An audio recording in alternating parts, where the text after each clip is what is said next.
"Are you okay, Mercy?" Tad asked me as he disconnected the wiring harness from the headlight of the 2000 Jetta we were working on. We were replacing a radiator.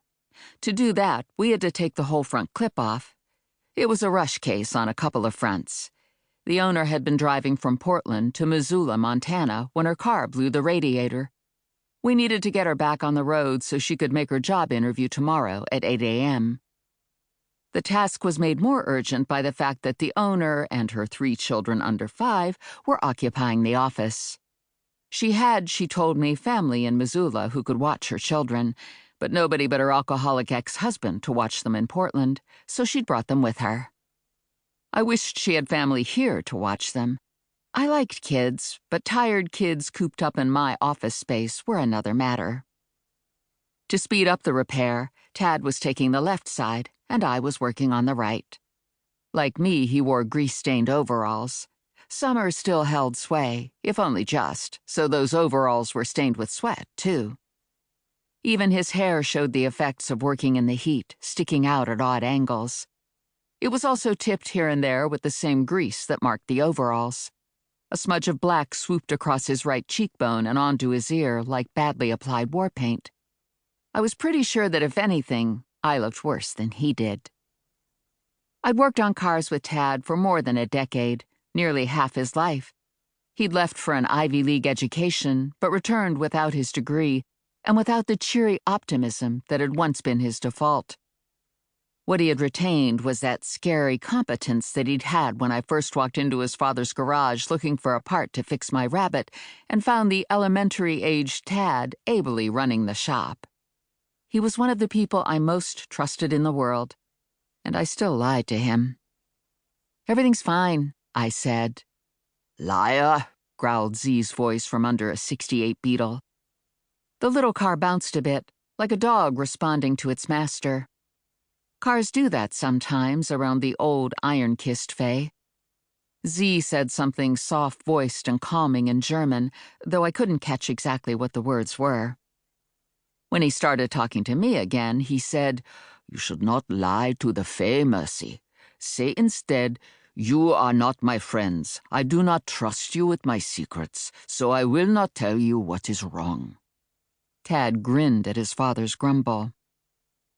"You are not my friends, I do not trust you with my secrets, so I will not tell you what is wrong," I said, deadpan.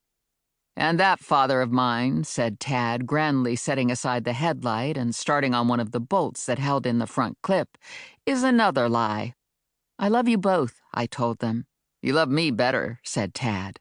"Most of the time I love you both," I told him, before getting serious.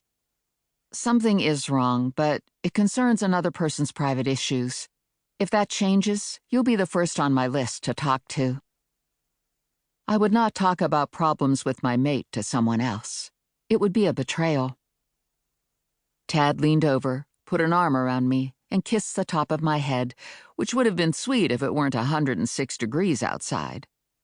Though the new bays in the garage were cooler than the old ones had been, we were all drenched in sweat and the various fluids that were a part of the life of a VW mechanic. "Yuck," I squawked, batting him away from me. "You are wet and smelly. No kisses, no touches. Ick, ick." He laughed and went back to work, and so did I. The laugh felt good. I hadn't been doing a lot of laughing lately. "There it is again," said Tad, pointing at me with his ratchet. "That sad face. If you change your mind about talking to someone, I'm here. And if necessary, I can kill someone and put the body where no one will find it." "Drama, drama," grumbled the old Fae under the bug. "Always with you children there is drama." "Hey," I said, "keep that up, and next time I have a horde of zombies to destroy, I won't pick you." He grunted, either at me or at the bug. It was hard to tell with Z. "No one else could have done what I did," he said after a moment.